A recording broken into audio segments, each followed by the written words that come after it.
नमस्कार दोस्तों, स्वागत है आपका रोशन हॉरर स्टोरी चैनल पर। मैं हूं रोशन और आप सुन रहे हैं खौफ, रहस्य और अंधेरे की वो कहानियां जो सिर्फ कहानी नहीं, एक एहसास है। यहां हर रात कुछ अनसुना जागता है, हर साया कुछ छुपाता है और हर कहानी के पीछे एक खौफनाक सच होता है। अगर आपको डरावनी, सस्पेंस से भरी और रोंगटे खड़े कर देने वाली कहानियां पसंद हैं, तो अभी इस चैनल को सब्सक्राइब कर लीजिए और बेल आइकन दबाना बिल्कुल मत भूलिए, क्योंकि यहाँ हर रात आएगी एक नई कहानी जो आपके दिल की धड़कनें बढ़ा देगी। ये है रोशन हॉरर स्टोरी चैनल, जहाँ डर ही असली कहानी है। तो लाइट बंद कर दीजिए, दरवाजा अच्छे से बंद कर लीजिए और दिल मजबूत कर लीजिए, क्योंकि आज की कहानी आपकी नींद भी चुरा सकती है। शुरू करते हैं। रात के 2 बज रहे थे। नेशनल हाईवे 44 पर धुंध इतनी गहरी थी कि कार की हेडलाइट्स भी रास्ता नहीं ढूंढ पा रही थीं। समीर और उसके 3 दोस्त अंकित, स्नेहा और रिया मनाली से दिल्ली लौट रहे थे। यार अंकित, कहीं गाड़ी रोक ले, बहुत भूख लगी है, समीर ने जम्हाई लेते हुए कहा। अंकित ने खिड़की के बाहर देखा। मीलों तक कोई रोशनी नहीं थी, बस काले पहाड़ और सूखे पेड़ों के साए थे। तभी अचानक धुंध के बीच एक पुरानी नियॉन लाइट टिमटिमाती दिखी। शेर पंजाब ढाबा, 24 घंटे खुला। लेकिन अजीब बात यह थी कि ढाबे का हुलिया किसी 20 साल पुराने खंडहर जैसा था। फिर भी वहां से ताजे मक्खन और तंदूरी रोटी की महक आ रही थी। जैसे ही उन्होंने गाड़ी रोकी, सन्नाटा और गहरा हो गया। ढाबे के बाहर कई ट्रक खड़े थे, लेकिन उनमें कोई ड्राइवर नहीं था। अंदर घुसते ही उनकी नजर एक बूढ़े आदमी पर पड़ी, जो कोने में बैठा तंदूर की आग सेंक रहा था। उसकी आंखें सफेद थीं और चेहरे पर झुर्रियों का जाल था। साहब जी, बैठिए, यहाँ का खाना खाओगे तो सब भूल जाओगे, बूढ़े ने बिना सिर उठाए कहा। स्नेहा को कुछ अजीब लगा। अंकित, यहाँ रुकना ठीक नहीं लग रहा। देखो, उन प्लेटों में खाना परोसा हुआ है, लेकिन कोई खा नहीं रहा। मेजों पर गर्म खाना रखा था, भाप निकल रही थी, लेकिन कुर्सियां खाली थीं। ऐसा लग रहा था जैसे खाने वाले अचानक गायब हो गए हों। भूख के मारे अंकित ने दाल मखनी का एक निवाला लिया। लेते ही उसका चेहरा पीला पड़ डिडीएच गया। अंकित, क्या हुआ? रिया ने डरते हुए पूछा। अंकित के गले से घरघराहट की आवाज आने लगी। उसने अपनी प्लेट पलटी तो दाल के नीचे लोहे का एक पुराना ड्राइवर बैज निकला, जिस पर लिखा था राजेश खन्ना। तभी समीर की नजर दीवार पर टंगी पुरानी तस्वीरों पर गई। वो तस्वीरें उन ड्राइवरों की थीं जो पिछले 30 सालों में इस हाईवे से गायब हुए थे। और सबसे डरावनी बात, उन तस्वीरों में सबसे आखिरी फोटो अंकित की थी, जो अभी अभी खींची गई लग रही थी। अचानक ढाबे के दरवाजे अपने आप बंद हो गए। बाहर खड्डे ट्रक अचानक स्टार्ट हो गए, लेकिन उनमें कोई इंसान नहीं, बल्कि काले साए बैठे थे। बूढ़ा आदमी जोर जोर से हंसने लगा। उसकी त्वचा पिघलने लगी और उसके पीछे से कई हाथ निकलने लगे। यह ढाबा पेट भरने के लिए नहीं है, यह ढाबा रूहों की खुराक के लिए है। हर 30 साल में काल चक्र घूमता है और हमें नए जिस्म चाहिए होते हैं। ढाबे की जमीन दलदल की तरह फटने लगी, जिसमें से अनगिनत कंकाल बाहर निकलने की कोशिश कर रहे थे। समीर ने अपनी हिम्मत जुटाई और पास पड्डा एक जलता हुआ डंडा तंदूर से निकालकर उस शैतानी बूढ़े पर फेंका। चारों दोस्त अपनी कार की तरफ भागे। पीछे से चीखें आ रही थीं, ऐसी चीखें जो इंसानी नहीं थीं। जैसे ही उन्होंने कार स्टार्ट की और पीछे मुद्दाकर देखा, वहां कोई ढाबा नहीं था। सिर्फ एक पुराना जला हुआ खंडर था और एक बोर्ड लगा था, यहां 1995 में एक भीषण आग में 40 लोग मारे गए थे। सुबह जब पुलिस ने उन्हें हाईवे के किनारे बदहवास पाया, तो समीर की जेब में एक पर्ची मिली। उस पर लिखा था, बिल बाकी है, हम जल्द मिलेंगे। समीर, स्नेहा और रिया बदहवास होकर अपनी कार में बैठे थे। अंकित गायब था और उसकी जगह एक पुरानी काली पड़ चुकी रोटी और उसकी वही मनहूस तस्वीर पड़ी थी। समीर ने पागलों की तरह कार स्टार्ट की और तेजी से वहां से भागने की कोशिश की। हमें वापस जाना होगा, हम अंकित को वहां अकेले नहीं छोड़ सकते, स्नेहा चिल्लाई। उसके आंसू रुक नहीं रहे थे। वहां कुछ नहीं है स्नेहा, तुमने देखा नहीं? वहां सिर्फ एक खंडहर था। समीर का गला सूख रहा था। तभी कार के रियर व्यू मिरर में रिया को कुछ दिखा। पीछे वाली सीट पर जहां अंकित बैठता था, वहां की गद्दी से गाढ़ा काला खून रिसने लगा था। वह खून धीरे धीरे सीट पर एक शब्द लिख रहा था, भूख। वे पिछले 20 मिनट से 80 की स्पीड पर गाड़ी चला रहे थे, लेकिन अजीब बात यह थी कि वे उसी माइलस्टोन 66 को चौथी बार पार कर रहे थे। वे एक ही लूप में फंस चुके थे। अचानक कार की हेडलाइट की रोशनी में सामने सड़क के बीचों बीच कोई खड़ा दिखा। समीर ने जोर से ब्रेक मारे। कार चीखते हुए रुकी। सामने अंकित खड़ा था, लेकिन वह वो अंकित नहीं था जिसे वे जानते थे। उसका शरीर टेढ़ा मेढ़ा था, जैसे उसकी हड्डियां तोड़कर दोबारा जोड़ी गई हों। उसकी आंखें पूरी तरह काली थीं। उसने अपना हाथ उठाया और कार के शीशे पर एक जोरदार प्रहार किया। शीशा चटक गया और उसके अंदर से वही ढाबे वाली मक्खन और मसालों की महक आने लगी। अंकित, ये तुम क्या कर रहे हो? रिया ने खिड़की खोलनी चाही, लेकिन समीर ने उसे रोक दिया। वो अंकित नहीं है रिया, देखो, समीर ने इशारा किया।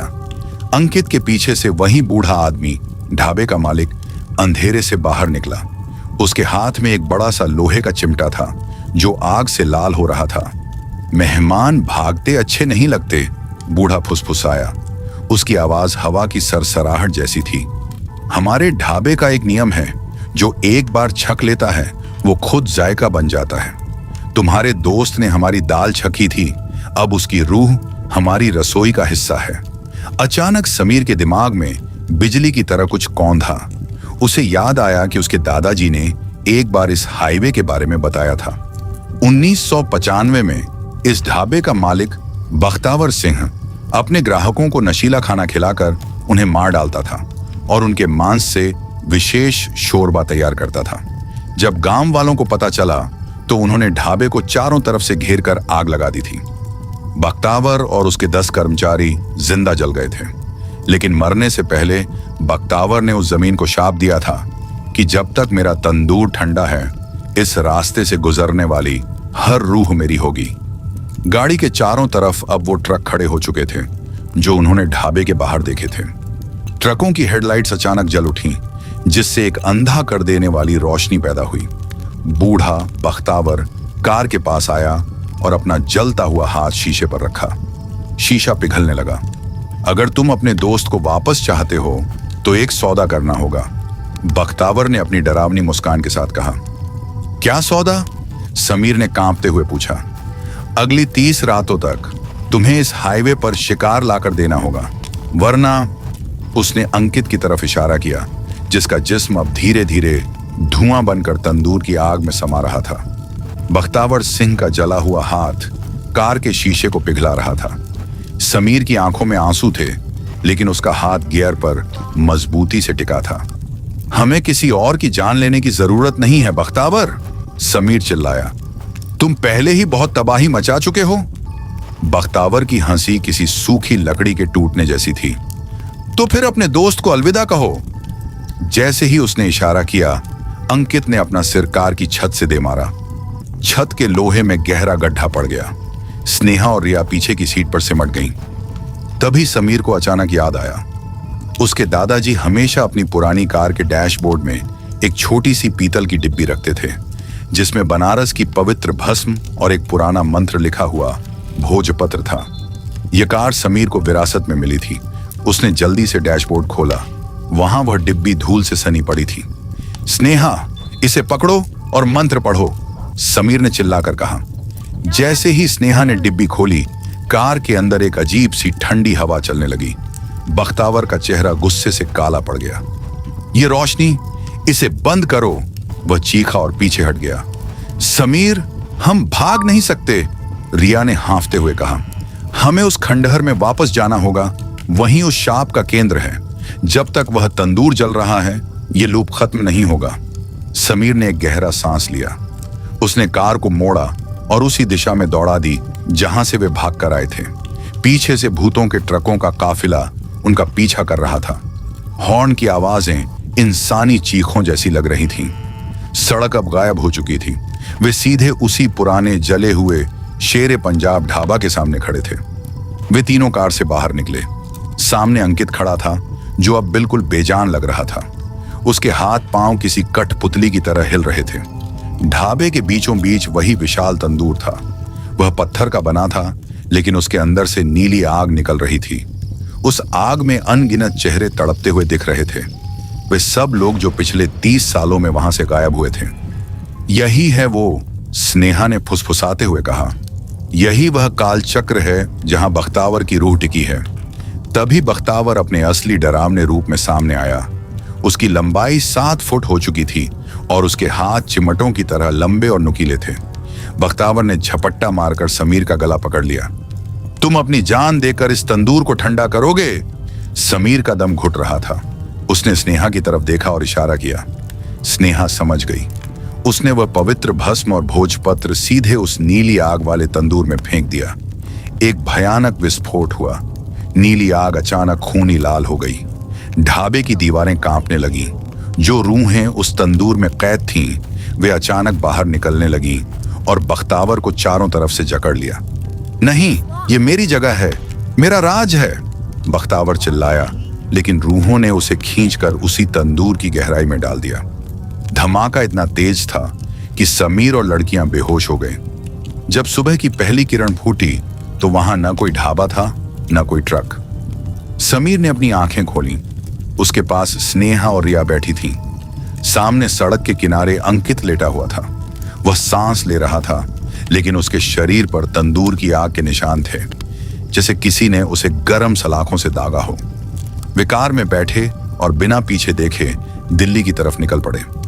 उन्हें लगा कि सब खत्म हो गया है, लेकिन जैसे ही समीर ने कार का रेडियो चालू किया, एक पुरानी पंजाबी धुन बजने लगी और एक भारी आवाज सुनाई दी।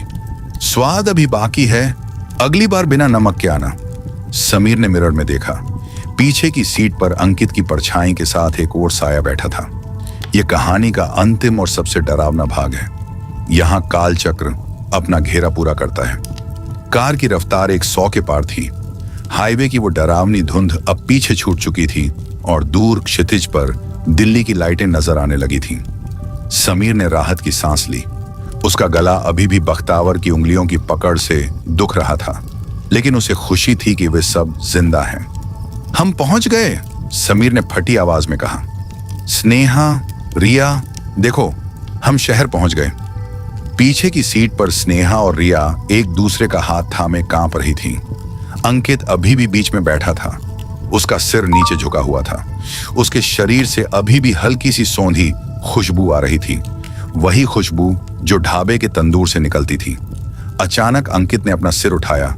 उसकी आंखें सामान्य लग रही थीं, लेकिन उनमें एक अजीब सी चमक थी। समीर भाई, बहुत जोर की भूख लगी है, अंकित ने धीरे से कहा। उसकी आवाज बिल्कुल सामान्य थी, लेकिन उसमें एक ऐसी मिठास थी जो समीर को बेचैन कर गई। बस थोड़ा और सब्र कर अंकित, घर पहुंचते ही गर्मा गर्म खाना ऑर्डर करेंगे, समीर ने मुस्कुराने की कोशिश करते हुए कहा। अंकित ने खिड़की के बाहर देखा और धीरे से अपने होंठों पर जबान फेरी। नहीं, मुझे वो खाना नहीं चाहिए, मुझे कुछ कच्चा चाहिए, कुछ ऐसा जिसमें जान हो। स्नेहा और रिया एक दूसरे की तरफ देखने लगी। उनकी रीढ़ की हड्डी में सिहरन दौड़ गई। गाड़ी दिल्ली के बॉर्डर वाले टोल प्लाजा पर रुकी। समीर ने खिड़की नीचे की और टोल कर्मचारी को पैसे दिए, लेकिन जैसे ही उसने कर्मचारी का चेहरा देखा, उसका खून जम गया। कर्मचारी का चेहरा बिल्कुल वैसा ही था जैसा उस गायब ड्राइवरों वाली फोटो में से एक का था।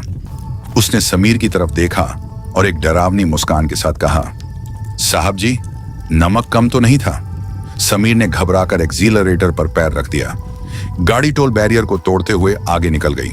समीर, तुम पागल हो गए हो क्या? पुलिस पीछे लग जाएगी, रिया चिल्लाई। समीर ने कुछ नहीं कहा। उसकी नजर डैशबोर्ड पर लगे मोबाइल पर थी। गूगल मैप्स, जो अब तक दिल्ली का रास्ता दिखा रहा था, अचानक रीरूट होने लगा। नीली लाइन जो घर की तरफ जा रही थी, अचानक मुड़ गई और गोल गोल घूमने लगी। स्क्रीन पर एक नया डेस्टिनेशन लिखा आया, वापसी शेर पंजाब ढाबा, दूरी 0 मीटर। समीर ने कार रोकी। चारों तरफ अंधेरा था। वे दिल्ली में नहीं थे। वे वापस उसी हाईवे के किनारे खड़े थे जहां से उन्होंने शुरुआत की थी। हम फिर वहीं हैं, स्नेहा रोने लगी। नहीं, हम वहीं नहीं हैं, समीर ने फुसफुसाते हुए कहा। उसने डैशबोर्ड के शीशे में पीछे देखा। पीछे की सीट पर स्नेहा और रिया तो थीं, लेकिन अंकित की जगह सिर्फ एक काला धुआं बैठा था। और सबसे भयानक बात यह थी कि उस धुएं के हाथ समीर के कंधों पर थे। तभी समीर के फोन पर एक मैसेज आया। यह अंकित के ही नंबर से था। समीर ने कांपते हाथों से मैसेज खोला। उसमें एक फोटो थी, फोटो उसी ढाबे की थी जहां बख्तावर सिंह तंदूर के सामने खड़ा मुस्कुरा रहा था और उसके बगल में समीर, स्नेहा और रिया की लाशें लटकी हुई थीं। समीर ने खुद के हाथों को देखा, वे धीरे धीरे धुंधले हो रहे थे। तो हम क्या हैं? समीर के गले से आवाज निकली। तभी बगल वाली सीट से अंकित की आवाज आई, हम वो जायका हैं जो बख्तावर को कभी नहीं मिला। चलो समीर, तंदूर ठंडा हो रहा है। समीर ने अपनी कार की हेडलाइट्स की रोशनी में सामने देखा। सड़क पर कोई मील का पत्थर नहीं था, बस एक बोर्ड लगा था जिस पर लिखा था, आपका सफर यहीं खत्म होता है, कृपया अपनी रूह काउंटर पर जमा करें। पीछे से एक ट्रक का हॉर्न सुनाई दिया। हेडलाइट की रोशनी समीर के चेहरे पर पड़ी और वह रोशनी उसके आर पार निकल गई। क्या समीर और उसके दोस्त पहले ही मर चुके थे? क्या वे सिर्फ एक रूहानी लूप में फंसे हुए हैं जहां उन्हें बार बार अपनी मौत का एहसास कराया जाता है? या फिर बख्तावर ने उन्हें एक नई दुनिया में कैद कर लिया है जहां से कोई वापसी नहीं है? यह रहस्य उस हाईवे की धुंध में हमेशा के लिए दफन हो गया। कहानी खत्म हुई, लेकिन क्या आपने गौर किया, जब आप यह कहानी सुन रहे थे आपके कमरे का तापमान थोड़ा गिर गया था, या शायद आपके पीछे वाले दरवाजे पर हल्की सी दस्तक हुई थी? मौत और खौफ के ये किस्से सिर्फ कहानियां नहीं होते, कभी कभी ये बुलावा होते हैं। अगर आप भी ऐसी ही और रोंगटे खड़े कर देने वाली कहानियों के शौकीन हैं तो बेल आइकॉन को दबा दें ताकि अगली चीख आप तक सबसे पहले पहुंचे। अब सो जाइए अगर आप सो सकें, क्योंकि कोई है जो अभी भी अंधेरे कोने से आपको देख रहा है।